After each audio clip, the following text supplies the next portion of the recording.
Қайырлы күн достар, менің каналыма қош келдіңіздер. Бүгін сіздермен бірге өте дәмді болып шығатын үй жағдайында аджиканы жасайтын боламыз, яғни кобра деп те аталады. Әсіресе қыстың күні тәбетті ашатын, дүкеннен ешқандай кем түспейтін рецепті ұсынатын боламын. Видеоны соңына дейін қарап, менің арнама тіркелмеген болсаңыздар, тіркеліп қоюды ұмытпаңыздар.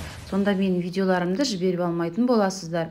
Ең әуелі банкілерімізді стерильдеп аламыз және крышкаларымызды да 4-5 минуттай қайнатып аламыз. Енді қажетті заттарымызды дайындаймыз. Ол үшін бізге қызанақ қажет болады. Алдын ала жуып тазалап аламыз. Қызыл болгар бұрышы, сұйық май қажет, ащы бұрыш және сарымсақ. Татымына қарай тұзды да дайындап қоямыз. Алдымен қызанағымызды бөліктерге бөліп аламыз, видеодағыдай, және жарамсыз жерлерін алып тастаймыз. Барлығын солай дайындап аламыз. Дәл солай қызыл болгар бұрышында ұсақтап турап аламыз. Қазір ет таштан өткіземіз, сол кезде ыңғайлы болғаны дұрыс.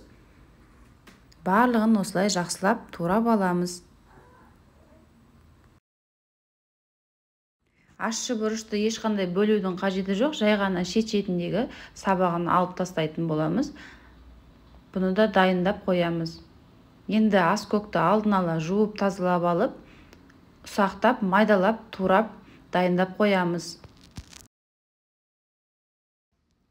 Енді сарымсақтан бастап барлығын ет тарқыштан өткізетін боламыз. Ең алдымен сарымсақты өткізіп, бөлек ыдысқа салып қоямыз. Себебі бұны ең соңынан қосатын боламыз. Бөлек ыдысқа салып алыңыздар. Дәл солай қызыл ащы бұрышымызды да ет тарқыштан өткізіп аламыз. Міне осылай дайындап аламыз. Енді қызанағымызды да өткіземіз ет тарқыштан. Асықпай өткізіп алыңыздар. Құрамы өте қарапайым, жасалуы да оп-оңай. Міндетті түрде осы менің рецептіммен жасап көріңіздер.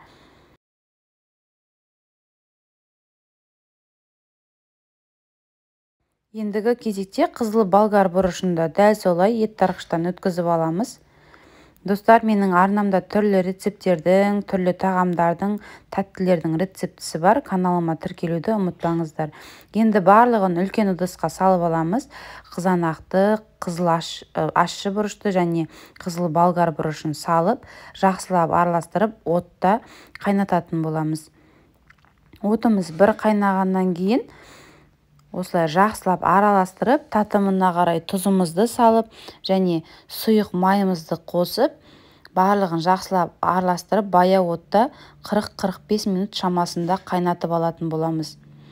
Қайнап жатқан кезде арасында осылай араластырып тұрыңыздар, түбі жабысып қалмас үшін. Енді 40-45 минут қайнап болғаннан кейін үстіне сарымсақты қосып, тағы бір 10-15 минуттай қайнатып аламыз. Осымен достар, біздің аджикамыз дайын болды. Енді дайын болғаннан кейін үстіне бағанағы туралған ас көкімізді саламыз. Тағы да жақсылап араластыратын боламыз. Барлығы біркелкі болғанша жақсылап араластырып алыңыздар. Осымен біздің аджикамыз дайын. Өте дәмді болады достар. Міндетті түрде жасап көріңіздер. Сіздерге ұнайды деген сенімдемін. Енді осы дайын болған аджиканы ыстық күйінде банкілерімізге құйып алатын боламыз. Банкілерімізге құйып, крышкасын жауып қалдырамыз. Мінекей дәл осылай алдын ала дайындалған банкілерімізге барлығын құйып шығып, крышкаларын жауып алатын боламыз.